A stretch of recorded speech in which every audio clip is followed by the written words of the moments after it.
নমস্কার, পিকে মেডিসিনে আপনাদের স্বাগত। আজকে আমি যেই বিষয়টা নিয়ে আলোচনা করব সেটা হলো গ্যাস ও অ্যাসিডিটি। গ্যাস অ্যাসিডিটির ক্ষেত্রে আমি যে ওষুধটা নিয়ে আলোচনা করব সেটা হলো লাইকোপোডিয়াম, অর্থাৎ লাইকোপোডিয়াম 30। লাইকোপোডিয়াম 30 আমরা কিভাবে ব্যবহার করব বা কাদের কাদের ক্ষেত্রে এটা ব্যবহার করা যাবে? যারা অত্যন্ত কৃপণ, বদমেজাজি, মানে কথায় কথায় রেগে যায়, একটু কথাতে প্রচন্ড উত্তেজিত হয়ে যায়, প্রচন্ড রেগে যান, বা যারা একটু ভীরু বা ভীতু টাইপের, ঠিক আছে?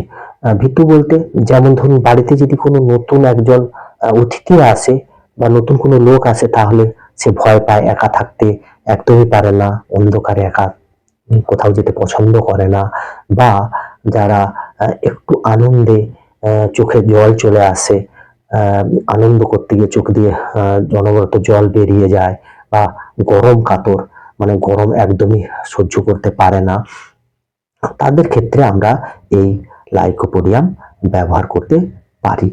বা লাইকোপোডিয়াম ব্যবহার করতে গিয়ে যেমন আমরা ওটা কিভাবে সেবন করব? ওটা আমরা সেবন করব যে লাইকোপোডিয়া 30 সকালে 5 ফোঁটা, দুপুরে 5 ফোঁটা এবং রাত্রে 5 ফোঁটা জলের সাথে সেবন করতে হবে। তো একটা জিনিস খেয়াল রাখতে হবে, যাদের রোগের লক্ষণটা বিকেলের দিকে হয়, অর্থাৎ বিকেল 4টে থেকে রাত্রি 8টার মধ্যে, এই সময়ে যাদের মানে বদহজমটা বাড়ে বা গ্যাস অ্যাসিডিটিটা বাড়ে, যারা ওই সময় একবার দুপুরে খাবার খেলে ওই সময় পেট ভার বলে বা পেট ফুলে ওঠে, বা শক্ত কোষ্ঠবদ্ধ থাকে কিন্তু মাঝে মাঝে পাতলা জলের মতন পায়খানা করে, তারা কিন্তু এই লাইকোপোডিয়া সেবন করতে পারেন। কতদিন সেবন করবেন? না, 7 থেকে 10 দিন সেবন করুন, দেখবেন আপনারা উপকৃত হবেন। সেকেন্ড যে মেডিসিনটার কথা আমি আলোচনা করব সেটা হচ্ছে নেকটাম কার্ভ। নেকটাম কার্ভ কিরকম?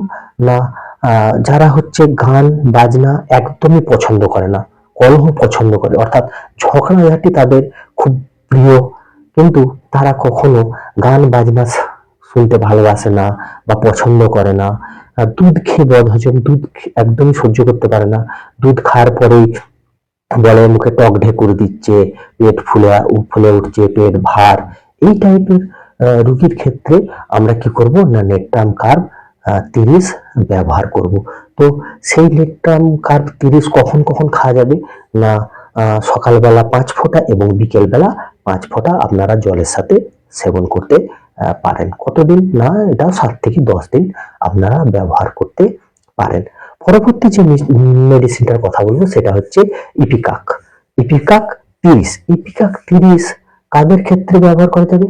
যারা ঘি, পোলাও, ফ্রাইড রাইস বা বিরিয়ানি এই টাইপের গুরুপাক খাবার যারা খেয়ে বদহজম হয়েছে, বা যারা ধরুন মিষ্টি, প্রচুর মিষ্টি খেতে ভালোবাসে, বা শুধু মিষ্টি খেতে ভালোবাসে না, অত্যাধিক মিষ্টি খাওয়ার ফলে যাদের বদহজম হয়েছে, বা তারা পাতলা পায়খানা করছে, দুর্গন্ধযুক্ত পায়খানা, এমনকি কেউ কেউ যদি শাকসবজি খায়, সেই শাকসবজি খেয়েও যদি তাদের পায়খানা হয়, প্রচুর পরিমাণ পাতলা জলের মতন পায়খানা হতে পারে, সেক্ষেত্রে কিন্তু আপনারা ইপিকাক 30 ব্যবহার করতে পারেন। কখন কখন খাবেন এটা? না, এটা সেবন পদ্ধতি হচ্ছে সকালবেলা 5 ফোঁটা, আবার বিকেলবেলা 5 ফোঁটা এবং রাত্রিতে 5 ফোঁটা করে জলের সাথে আপনারা খাবেন। 3 থেকে 5 দিন ব্যবহার করতে পারেন। পরবর্তীকালে আসবো আমি সালফার। সালফার 6। সালফার 6 কি? না, যারা একটু খিটখিটে স্বভাবের প্রকৃতির হয়ে থাকে, প্রচন্ড নোংরা থাকে, অপরিষ্কার অপরিচ্ছন্ন, পায়ে হাতে হাজা বা পায়ের মধ্যে কোথাও চুলকানি, এই সমস্ত কিছু থেকে থাকে, তারা কিন্তু সালফার 6 ব্যবহার করতে পারেন। এছাড়াও ধরুন যারা হচ্ছে অত্যন্ত রাগী বা রাগ রয়েছে, যারা হচ্ছে চট করে রেগে যান, বা কোথাও শরীরে জ্বালা ভাব রয়েছে, বিশেষ করে পায়ের তলাতে জ্বালা জ্বালা বা মাথার তালু জ্বালা জ্বালা করছে, তাদের ক্ষেত্রে যদি কখনো গ্যাস অ্যাসিডিটি হয়, বা ধরুন গ্যাসের ফলে গন্ধযুক্ত বাতকর্ম বা গন্ধযুক্ত পায়খানা তাদের যদি হয়, তারা কিন্তু সালফার 6 অবশ্যই ব্যবহার করতে পারেন। ব্যবহার পদ্ধতি কি? না, সকালবেলা আপনি 5 ফোঁটা ব্যবহার করবেন জলের সাথে, আর বিকেলবেলা খালি পেটে জলের সাথে 5 ফোঁটা সেবন করবেন। এখনো যারা আমাদের চ্যানেলটি সাবস্ক্রাইব করেননি তারা অবশ্যই সাবস্ক্রাইব করবেন। আর আমার ভিডিও থেকে যদি কেউ উপকৃত হয়ে থাকেন তাহলে আপনারা নিজেদের সাথে সাথেও আপনাদের বন্ধু বান্ধব আত্মীয় পরিজনদের মধ্যে ভিডিওটি শেয়ার করে তাদেরকেও এই সমস্ত রোগ থেকে মুক্তির জন্য উপকৃত করুন। বেশি বেশি করে শেয়ার করুন। আর আরো ভিডিও আপনারা আমাদের চ্যানেলে পাবেন।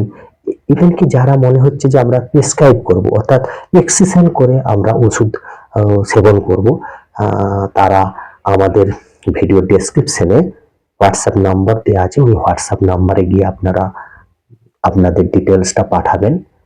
তারপরে ওখান থেকে প্রেসক্রাইব করেও আপনারা ওষুধ সেবন করতে পারেন। এই পর্যন্তই, আবার দেখা হবে নতুন কোনো ভিডিওতে। নমস্কার।